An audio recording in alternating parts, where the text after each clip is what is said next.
everyone, and welcome to another episode of Kicks and Cup podcast, a podcast that unites checkered flags and offside flags. This is the Chakrabarti Household Edition. It's just me and Neil, and we are talking about Premier League Game Week 1. Yep. It was exciting for you, sad for me. It was exciting in the start, then nervous in the middle, then happy at the end, and heartbreaking after the match. So Yep. many emotions. Salah's thing can make a grown man cry. I cried. Damn. Jota. Also, I teared up. Yep. So, do you want to talk about the Chelsea game? Not really. There's nothing to talk about actually. Or We about misfired. the disallowed goal?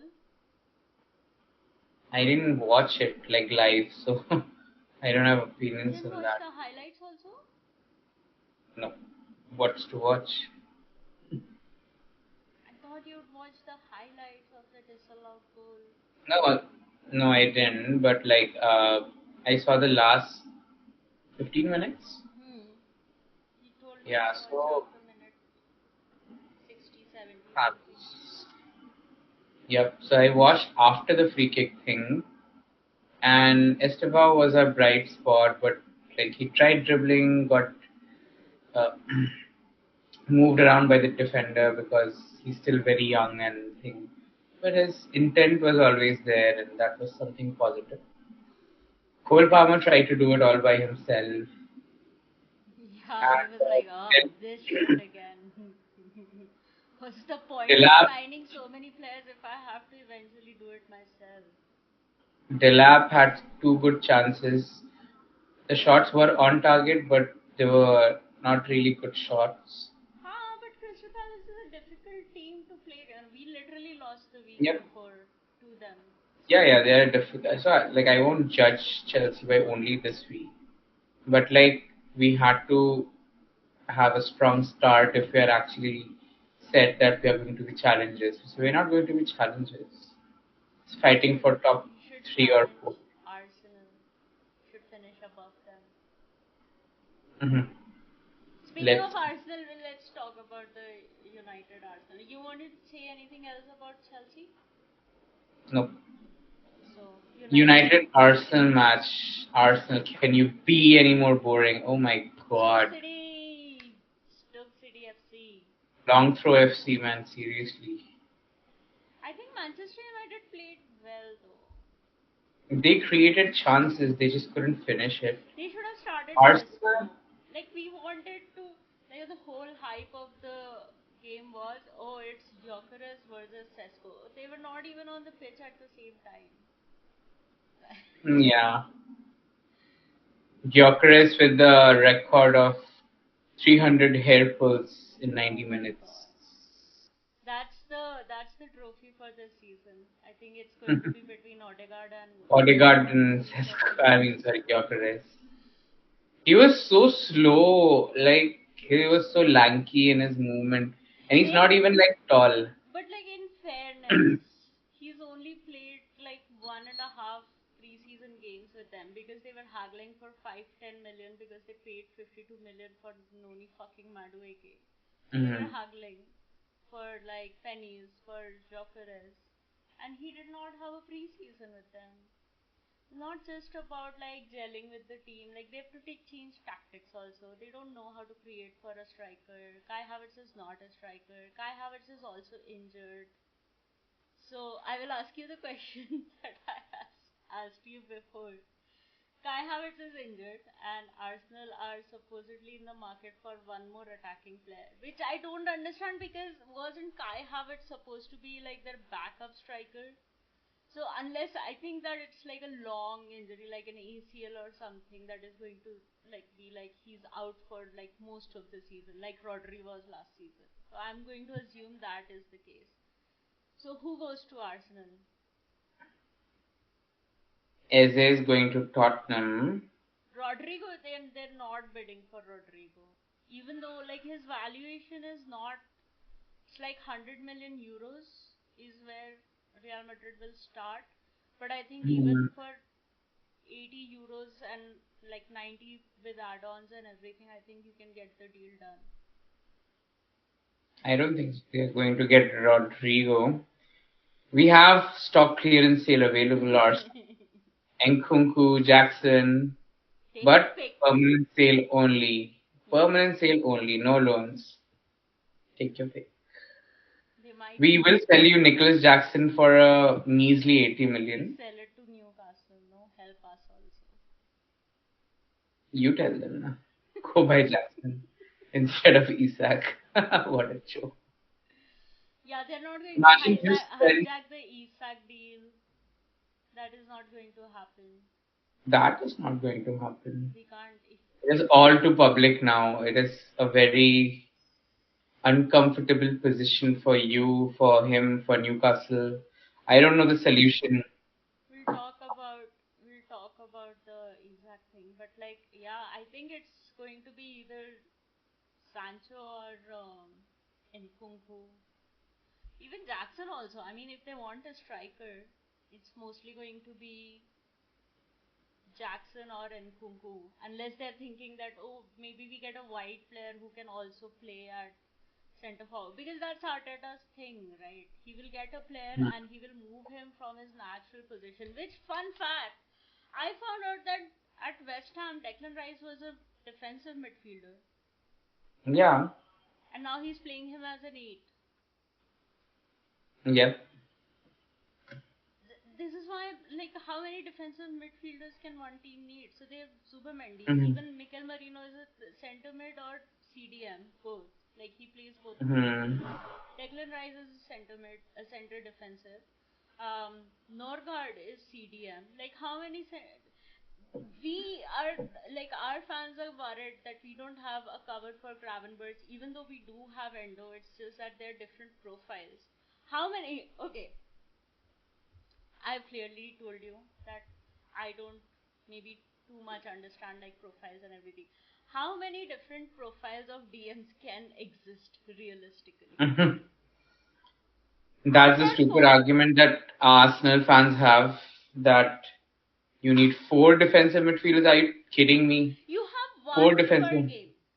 If you're going ultra defensive, like You some need two. demo version of parking the bus, maybe you start two. But you're not Yep. you're not starting two defensive midfielders every single game. Yeah. So how many can you They are realistically? going to, right? Declan Rice and Zubomendi will play together. That's their starting two. But they both not playing. Are they playing like six, like a double pivot? Like, are they? No, they are not playing six. I think so. They are playing six and eight. But like again, like why do you want to? You pay 100 million for a defensive midfielder, and then you're like, no, he's going to do better as a center mid. Mhm. Then why? No, like Then people use. can have two or three different positions they can play in, but Yeah, Declan but Rice like, is. you get like a Gravenberch for pennies from Bayern Munich, who was sitting there on the bench, and then Arne Slot comes in and he's now like, okay, we had this DM problem and we want to use you as a DM, and then you do that. You paid 100 million for this player. Clearly, because of the things that he was doing at West Ham, and the things he was doing at West Ham was in number six position. Why do you have all these Angu Pangu Changu more defensive midfielders? I don't understand. Like, No idea. I'm not scared of this Arsenal team. I know first game of the season or Jokeres will score goals. I'm not saying Jokeres will not score goals, but I'm not scared of them. I hope he doesn't. This thing of like Jokeres versus Sesko versus Ekitike, who's like a better signing, who's going to score more goals, is going to go on throughout the season. So I don't think he does not score goals. Because they've literally said that Jokeres will be taking penalties for Arsenal this season, not Bukayo Saka. They've said that? Yeah, Wow, yeah. They have. I mean, that's crazy. a lot lot of his. Bukayo has been so good for them, and they are taking away penalties from Bukayo. Yeah, nobody would want him in their FPL team now. He doesn't even have penalties also. But yeah, Jokeres is going to be the penalty taker now, and not Bukayo Saka. Damn. So, but like, yeah, I'm not worried about them. I think just Chelsea just need to win games, and you can really finish above Arsenal this season.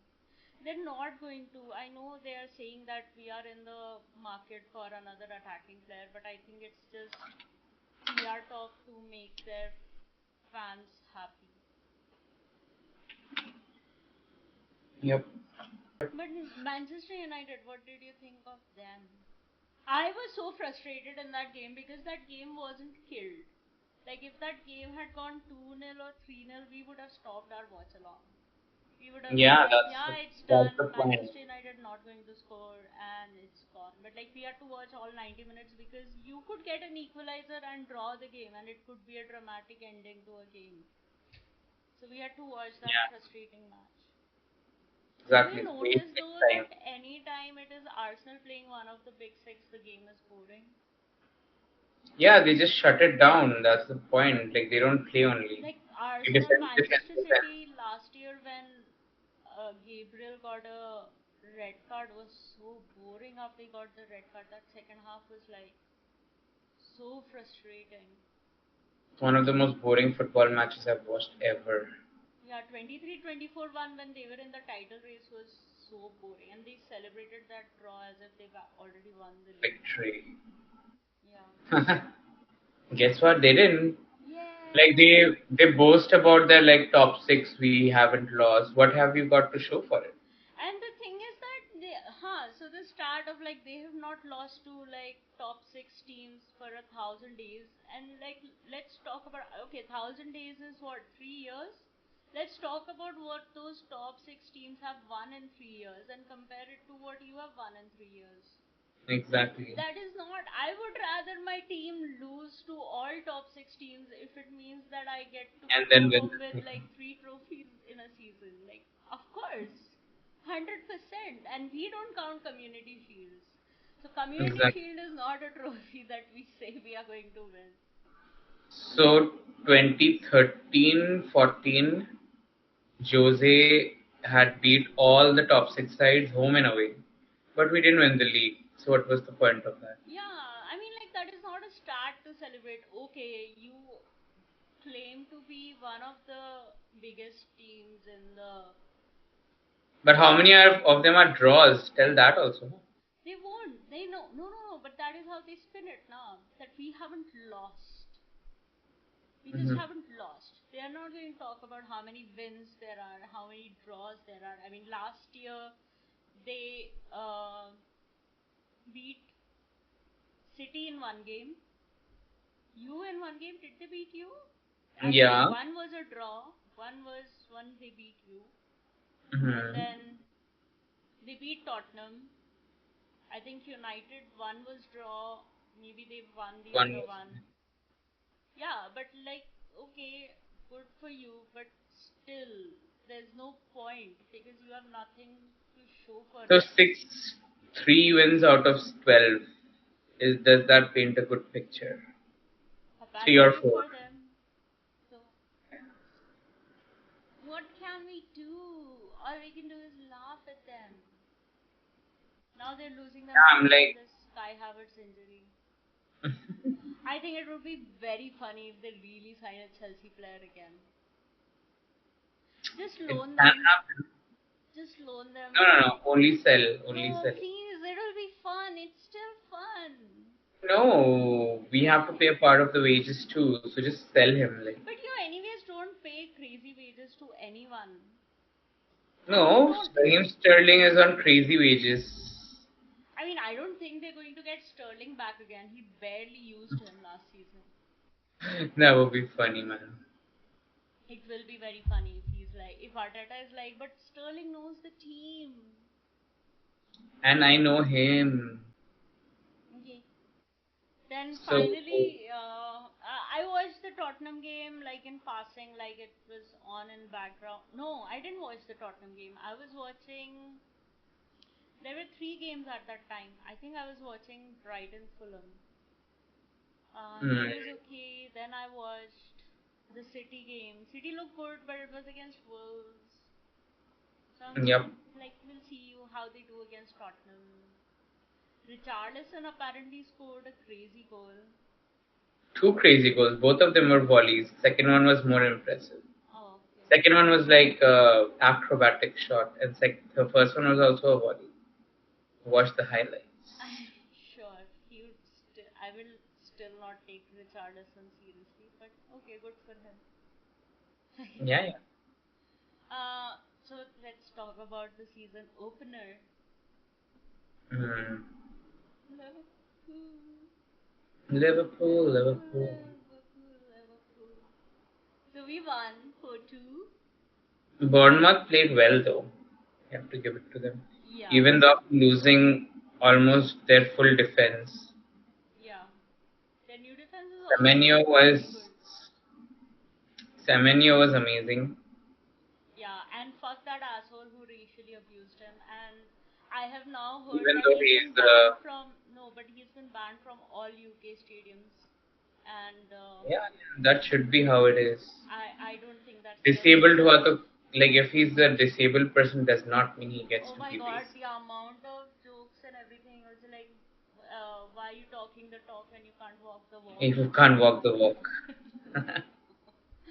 Crazy. Oh, but yeah, Semenyo has unfortunately, been so brave about it, like yeah.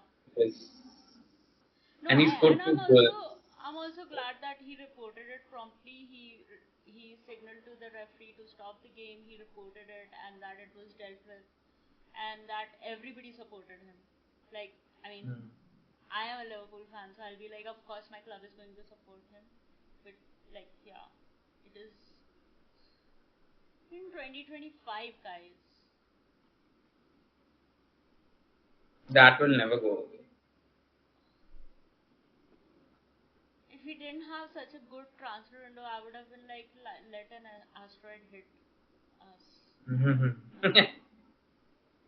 Still stand by my initial, like my solution to solve this problem is we need a virus that infects people who have a low EQ.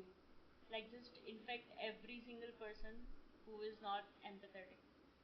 Like if you've Yep. been a piece of shit all your life, fuck the fuck off. Yeah, Um, that would be nice. of course, Liverpool fans have been worried because we were not good defensively, but a lot of mitigating Frimpong, circumstances. yep, Frimpong doesn't look ready for the Premier League yet. Yeah, he felt something. Of course, they're not used to the intensity of the Premier League and everything. And he was too easily brushed aside by players, I thought. No, I think right side was better than the left side. Also, Perkins got a very early yellow card, so that also compromised the left hand side because he couldn't go for anything crazy. Gravenberch was not there, which was again like adding to our defensive like problems. Konate and Virgil, I mean, I also feel like this one was always going to be difficult. It was the first game back. It was the season opener. It was first game of like competitive game of Premier League season. After Diogo's passing, there was a moment of silence. His family was there.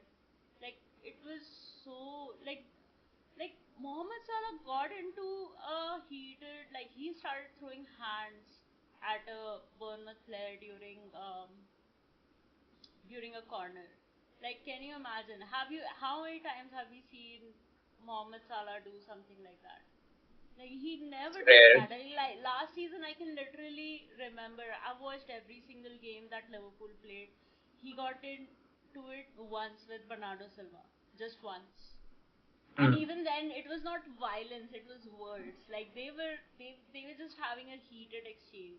It wasn't. And here, Salah was shoving and pushing, and like it was just charged with emotions. I will not read too Emotions much were into running it. high now. Yeah, and like our subs were compromised because we had to take both the fullbacks off. Kirkes because of yellow card, Frimpong because he felt something in his hamstring, and Arneslot did not want to risk it. And of course, like Andy Robertson got on for Kirkes, but like Connor Bradley's injured. I know Gomez. Gomez is the no, answer. but first Endo came on and he played right back. But Endo does not have pace. But like we couldn't put because we had to make those subs before the 60th minute. So like maybe Arne Slot thought that like putting Joe Gomez for half an hour when he needs so much pace and like it was like turning out to be an end-to-end match and it was always going to be a difficult match and everything when he's just come back from injury, so maybe that's why he went for Endo. So like lot of mitigating circumstances. Gravenberch again wasn't there, McAllister again not back to fitness, Woods not back up to fitness, Ekitike not back up to fitness. So like it's going to take time. I'm not too worried. Like at least we've got Giovanni Leone. Um, He's also going to come because Crystal Palace want to get some fee. I think there's a 10 million difference in valuation. I think Crystal Palace let go of 5 million and we add 5 more millions and we get that deal done this week.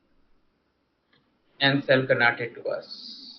No, I don't. I think we are thinking of keeping 5 centre backs this season because you can't really count Joe Gomez. Joe Gomez is kind of third option for all the positions. Like he can play in that entire backline, and he's injured most of the time. I really do think that next year we sell Joe Gomez if he if he leaves, and if Konate does not sign a deal, then so Konate goes. Of course, you can fight with Real Madrid for like free transfer. Free transfers. It's okay. We need one more centre back because of the Levi Colwill thing. Otherwise, we were like Sharel Hotto was the perfect addition. But this injury came at such a bad time. Levi Colwill was so good for us. Like he was growing in stature and everything. Yeah, but like at least you didn't concede to Crystal Palace, so still like in a team that had Eze, Sar, Mateta playing, you still did not concede. So like That's the only positive out of that game. But Liverpool game, let's round up the Liverpool game. The last goal was identical to Jota. Jota-san! It was so awesome. Yeah. And Chiesa getting the goal.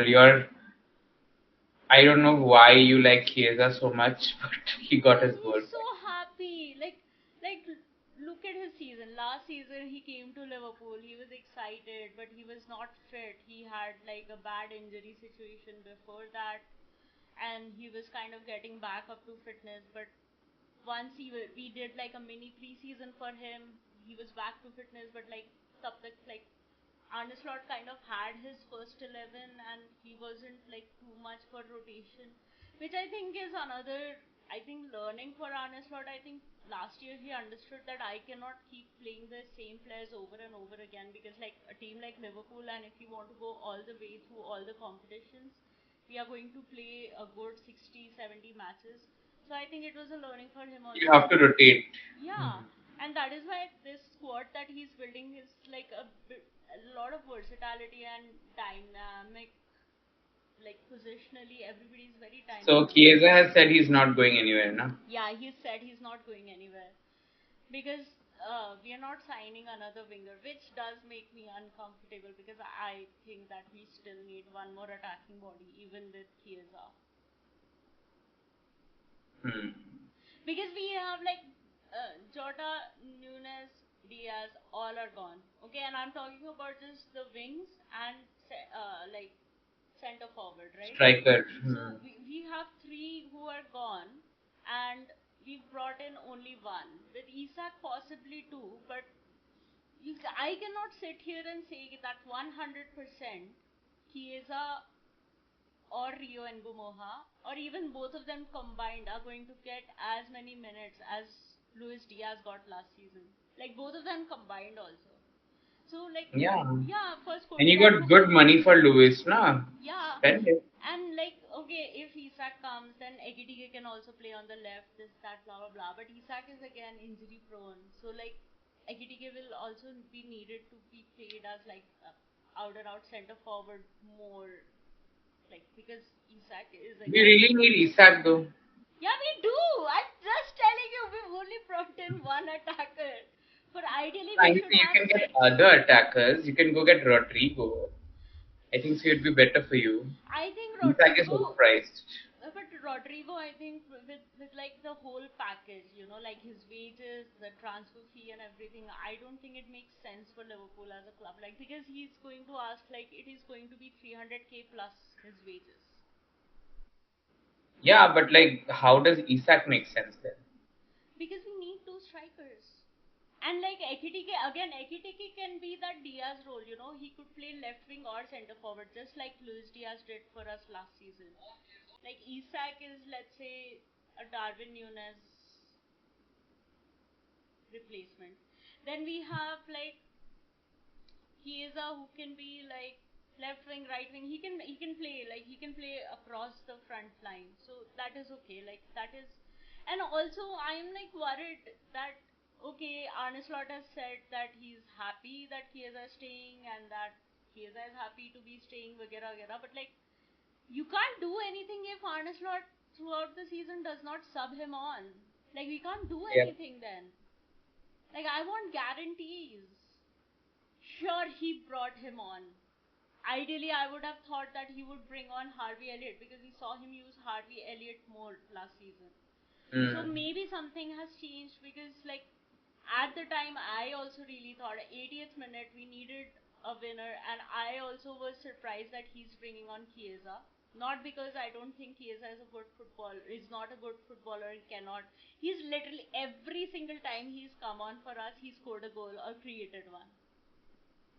Like he literally has. Can't count Brentford. that. Like, No, but Brentford game he did that, two goals. Like he was involved in one of them, and like in one of the Brentford goals, it was like the pass before the pass that gets counted as assist was a Chiesa pass. So like you know, so it was free like assist. Chiesa to Elliot, Elliot to Darwin, something like that. So like he was in both of those. Carabao Cup final, he came on and he scored a goal. Like every single time he comes on, he scores. So like he does. What about Plymouth? You throw together a ragtag team of players who's never played a 90-minute game together, and you expect them to get a win. And also, let's not forget, it was just a very unfortunate handball from Harvey Elliott. I don't know why Chiesa gets blamed for it. And also, Joe Gomez got injured and got taken off in the third minute of that game. Like our most experienced centre back got taken off because he got injured in that game. Third minute. So it is unfair to blame it on Chiesa. And there was one goal scored and it was a penalty, which was an unfortunate handball. It was a handball. I'm not saying it wasn't a handball, but like it was a handball. Kelleher could not save it. We And the thing is almost that we with almost got the equalizer, but their keeper was their keeper was also there to play a game, and he was not just gonna sit there and let us score. And he made some world class saves, and it's okay. We thing won the about league. It Chiesa, doesn't matter. We won the league last season. I'm not but worried about this.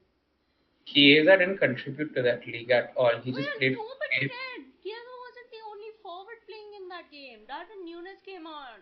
He didn't like.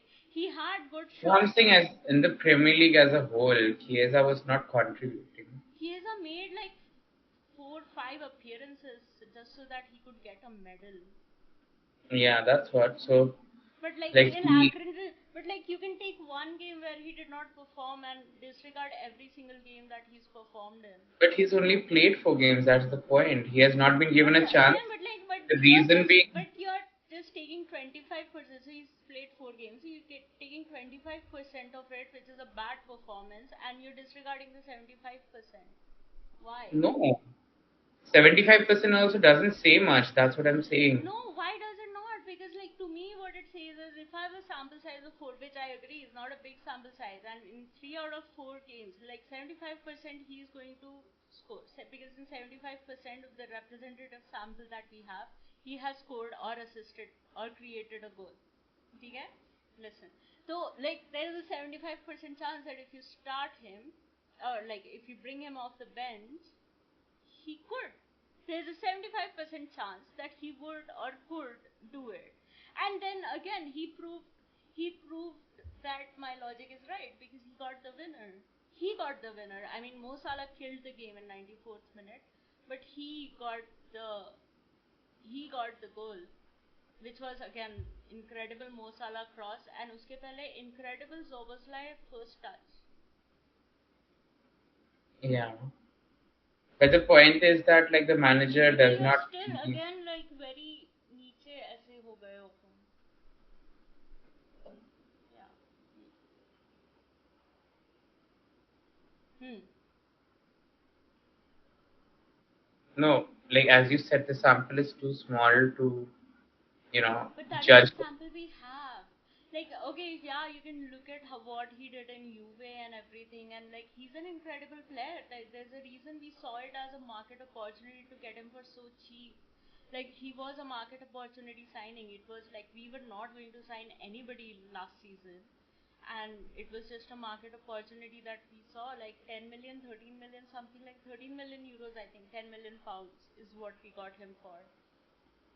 And if he can be that off the bench maverick impact sub, not maverick, like impact sub who can come and create something when you're in a tough situation, yeah, of course, why not? I mean, the goal is to not be in those situations, so then it's a moot point. Then Chiesa coming on is just like you're resting some players like Mo Salah or somebody, and an added benefit is that your attacking threat does not go away if you're taking off Mo Salah and bringing on Chiesa. If he's able to do all of those things, like, yeah, we needed rescuing in this one, but I am not going to sit here and say that defensively we are like vulnerable. This that we didn't have our midfield, like didn't have Gravenberch, so I'm Is Gravenberch gonna play against Newcastle?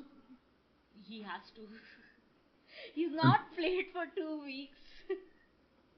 He missed. He wasn't there for the Community Shield as well, and he was suspended for the Bournemouth game because of the red card last season against Crystal Palace. So yeah, he's going to be there for the Newcastle game, and he needs to be because that match is going to be fucking crazy.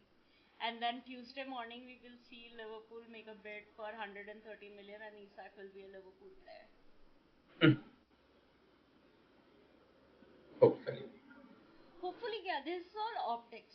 This is like, what is the point of Newcastle? Like, yeah, I'm sure everybody knows the statement shit and everything, and like, of course, everybody's got their opinions, but like, ideally, what would you want? There is of course a chance that Isak is like, okay, guys, I'll give you one more season. I will play in the first team, and cool. What happens? But like the relationship is broken. The fans have started burning his shirts. They're calling him a rat. They're singing that there's only one greedy bastard. Like, it's done. What happens when Isak has a bad game? Do you think the fans are going to be like, we win together, we lose together, chin up? Or Of are they course going to be not. like, his head is turned, he doesn't Hmm. want to be here. So he's deliberately trying to do this. He's deliberately trying to not perform. Like, you're going to doubt everything, even if Isak is giving his 100%. So what? You're going to let him rot and train with the reserves, and you're going to be like, oh, it's a World Cup season. He plays for Sweden. He starts. He Yep. starts. Even if he's playing with under 21s, he starts. He's going to call his Sweden manager and be like, okay, this is what the plan is. What more do I need to do to be still in contention for the Swedish national team for the World Cup? And he's going to start for them. Wherever it is that he starts, he is going to start for them.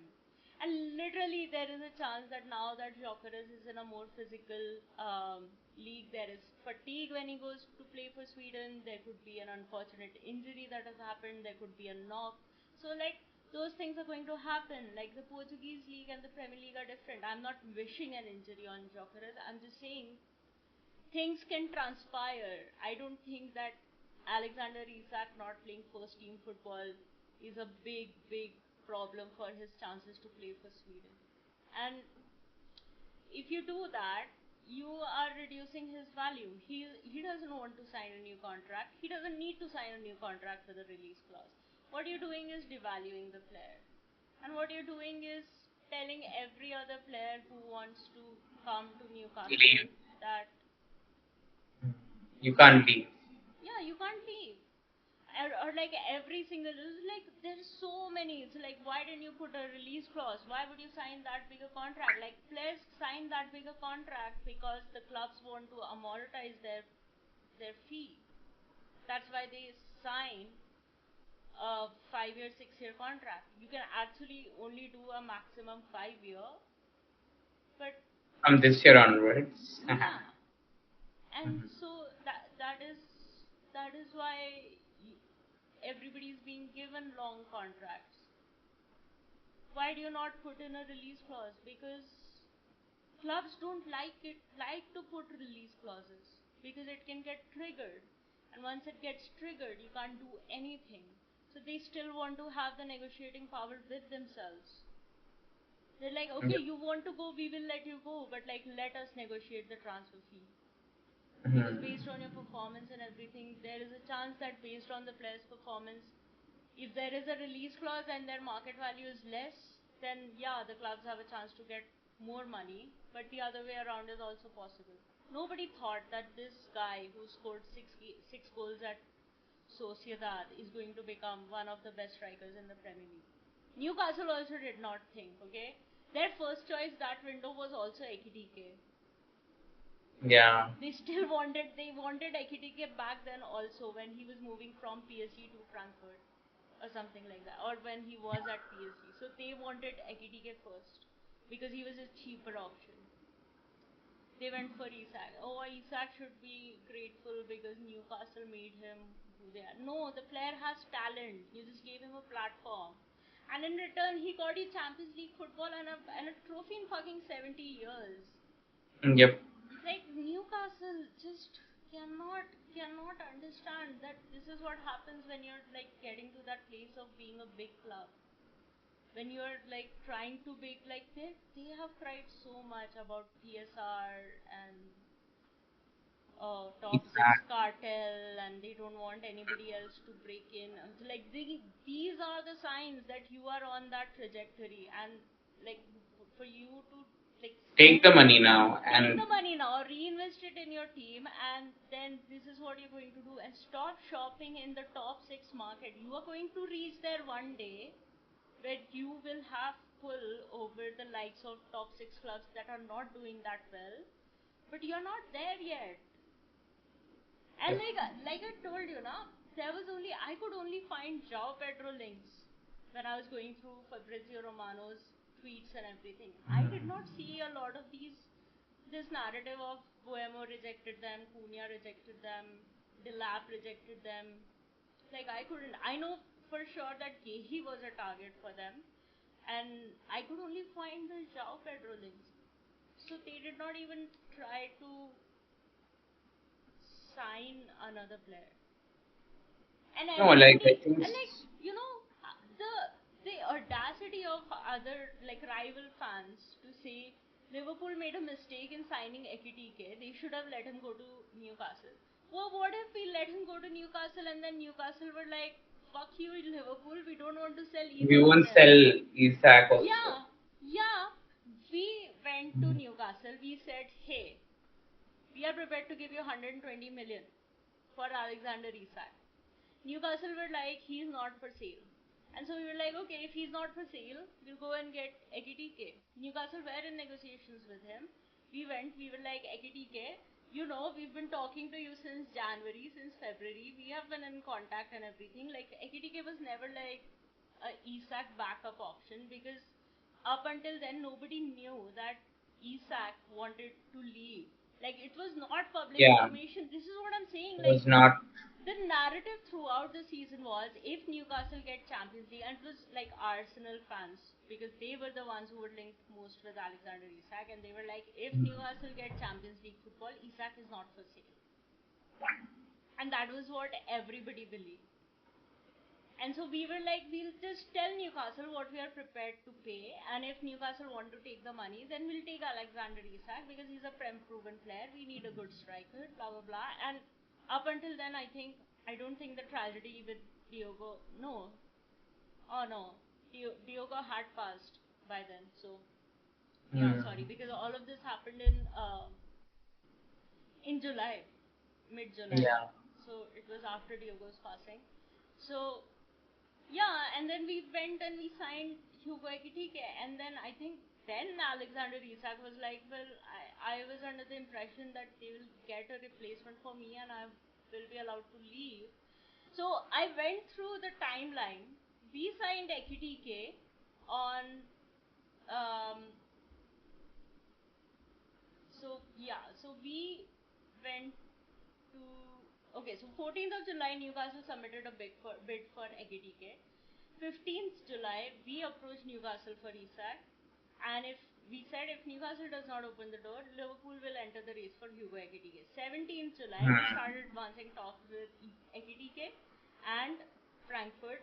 17th only, there was a post by Fabrizio agreement. saying that terms were agreed with Ekitike. Then 20th, we submitted, like, we made a first bid, and then 20th July we submitted another bid for 90 million euros plus add-ons, which got accepted. So 20th July, literally, we entered the talks with the players on 17th, and 20th July we got a here we go for Hugo Ekitike. 24th Yep, July was the first time Fabrizio Romano reported that Isak informs Newcastle that he wants to explore a move this summer. It was yep, not because of us. We never made a bid not at all. for. We just said that this Mhm. is what we're willing to offer if you're willing to open the door. Yeah, We didn't tap up the player. And yep. he's released a statement, right? Broken promises, lost trust, changes best, this, that. Why? I don't know what they're trying to do. Let's see how this drama ends, and hopefully you get him. It will. Yep. He will. He will. I think it is just optics. They have to appease the fans. They cannot appear in front of the fans looking like we bent over backwards for Liverpool when they came for Isak. This, I feel like this is all a show. The the unfortunate thing is the way that they have, like, their club's mismanagement and their club's inability to sign anyone. Like, why not go for Sesko when Manchester United were busy with Buemo? Why would you not make a move then? Because I They think, don't have a director of football. That is the issue. No? no, but I think it was like their plan was always like they never thought that Isak would do this. They never thought that Isak would stop training, wouldn't go on the preseason tour. They didn't think that he would try to force a move like this. I don't think they ever wanted, even if they knew that Isak wanted to leave because of broken promises, blah blah blah. I think they were under the impression that if we tell him that, oh, we tried but we couldn't get anybody, hey, you're still contracted to us, just play one more season. I think they just never expected that Isak goes. Yeah. They never, I mean, not goals, but like that he will throw a tantrum. And I feel like a little bit of it is also coming from that point of view, because Isak must be sitting there going like, there is no way that every single player that is being linked, you're not able to attract anybody at all. Like, we went from James Trafford coming to play as goalkeeper to Aaron Ramsdale loaned from Southampton. Like, what are we doing here? Like, you got another Swedish midfielder for me. Okay, cool. I Mhm. don't care. But like, you're not matching my ambition in terms of the players you're adding. You're not matching my ambition in terms of the money you're paying me. And then a perfectly valid offer for 120 million, like just like you're being made known of a possible sale for 120 million, and rather than being like starting a conversation with Liverpool saying that, oh, we value him at like 130, 135, 120 in our eyes is like low, and then Liverpool, like, just get into a conversation with Liverpool. So he saw all of this and he was like, fuck this, I don't want to waste another year. I already told them I don't want to be here, and now this is another way of them saying that, we tried, we couldn't get it. And like Newcastle's statement is also like, they say that we want to keep our best players, and then next paragraph they are like, the conditions for the move to happen have not transpired. Well, if you want to keep your best players, if he's not for sale, then there should be no price. Why are you talking about conditions that have not transpired? And then Newcastle journalists are reporting that the conditions that needs to transpire is for Newcastle to be able to get two strikers, one who's a Callum Wilson replacement and the other who's an Alexander Isak replacement. And Alexander Isak replacement, somebody who has the potential to be that good, or somebody who is actually that good at one, cheap, two, rare, three, most of them have gone, already gone. Like when United were busy with Buemo, and when Arsenal were like, Sesko is a little bit expensive for us, that was your window to go and get Sesko. If you really wanted to go and get Sesko, Sesko accepted offers from both Newcastle and Manchester United, and then chose Manchester United. Yeah. So like, rival fans, don't blame us for getting Ekitike. Like, we needed two strikers and we could not risk letting letting Ekitike go to Newcastle and then losing out on both of them. Also, what is to say that Ekitike would have actually gone to Newcastle, because Manchester United were also sniffing around Ekitike at that time.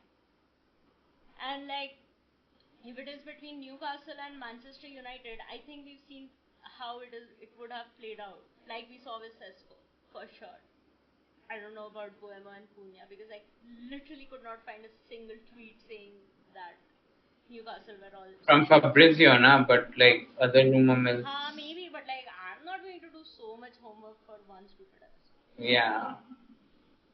So I think he becomes a player for us, but I still hope that we are still getting Malik Fofana, because like, we are seriously lacking in attacking depth, or we don't sell Harvey Elliott, but at the same time I don't want two players which Arne Slot did not use last season to again now be given this false promises of like, no, this year they will get time. Like, I think so. Ngumoha gets more time.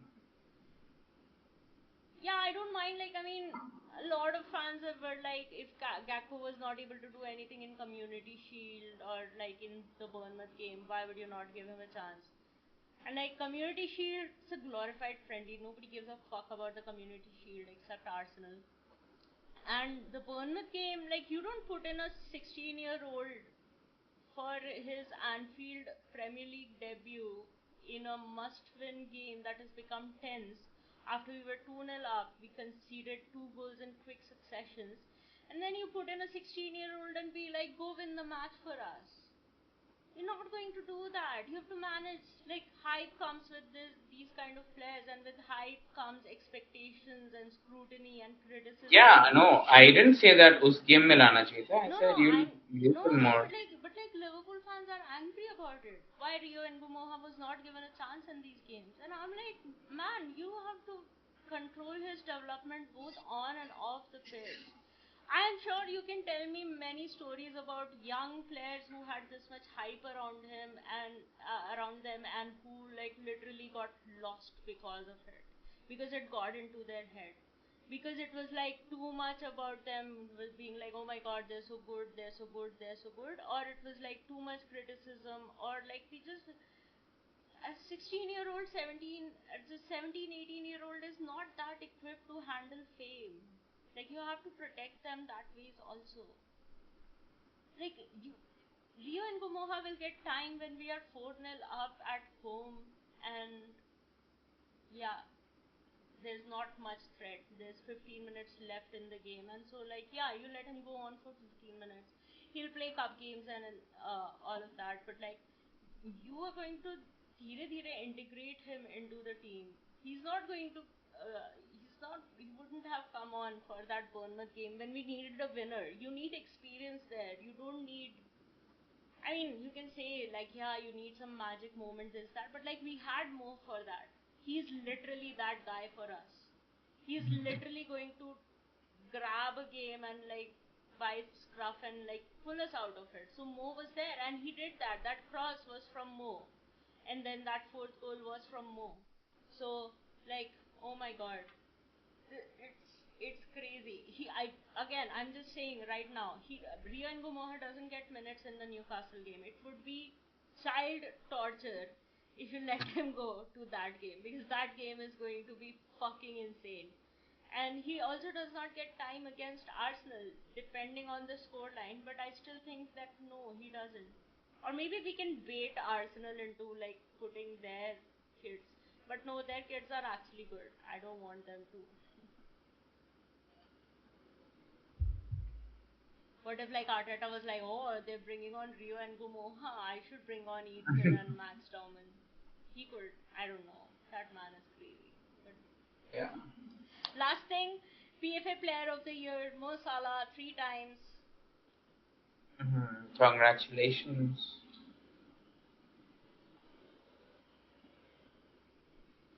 More Like, Liverpool players in PFA Team of the Year, and Mo Salah, the king.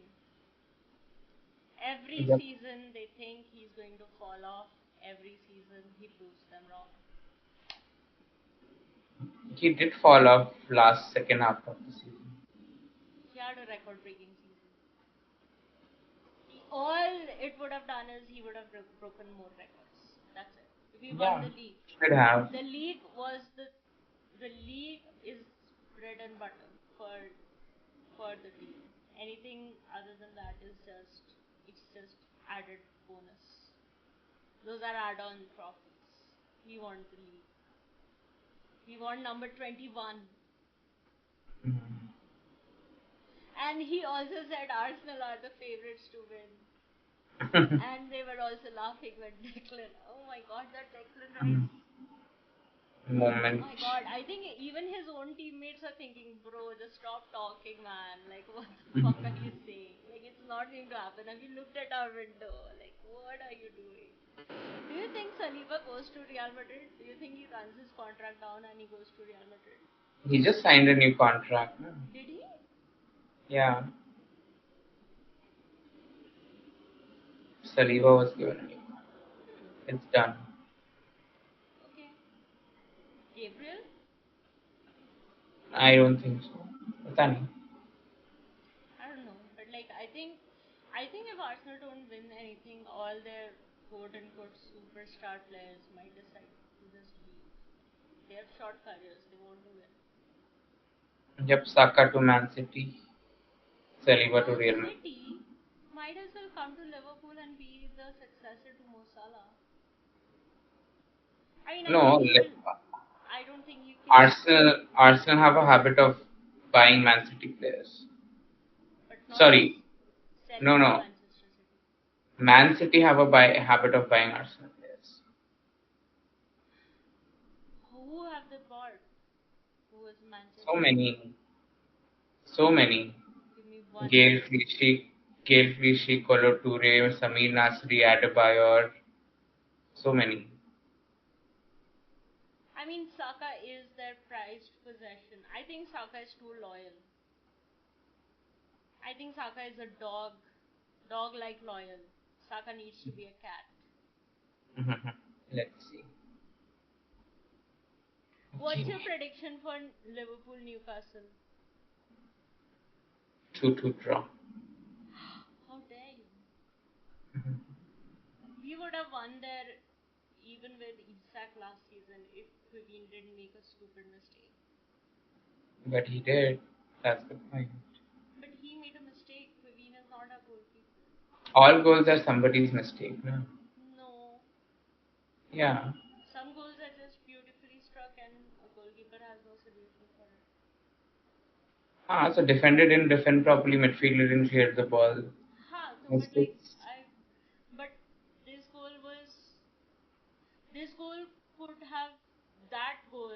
I mean, like the equalizer could have only been scored through Quibin's mistake. Everything else is fine. We were leading 3-2. So I think we win, but like I'm scared that we might get like injury or something. Like we are going to be battered. The stadium is going to be insane. Players are going to be angry. And they are just, I Yep. think they're just doing this so that the atmosphere is like absolutely insane at St. James's Park. Yep. We'll win. My hot take, we should bench word. Bench words. No, you shouldn't. Start the midfield, you play the system that you're used to. In such a hostile place, you shouldn't be also worried about like naya system kya hai, kaise khelna hai. Hmm. We shouldn't be Yep. worried about that. Start Andy Robertson. We can't have people getting on early yellow cards. And I'm not saying Kirkes is a bad player or anything. We need experience. Andy is the only shithouser that we have. Frimpong is going to start because we don't have another right back. So Frimpong is fine. Frimpong can also be another shithouse personality. Midfield, keep Gravenberch, McAllister, Zoboslai. We need Zoboslai's engine, like his work rate, his off the ball. He's just going to like cover every bit of grass that he can. McAllister is just McAllister is McAllister. Salah, Gakpo, and Ekitike will of course start. So Cool. yeah, Okay. that's it from this episode. Until game week 2, I might do a watch along for the Liverpool Newcastle game, but I might be too nervous throughout the game. Mhm. Okay. Yeah. So if you, I mean, like just subscribe to the channel and you'll get a notification or like you'll get a. I'll schedule the live so you'll know if I'm doing a watch along or not. Until next time, bye. Bye.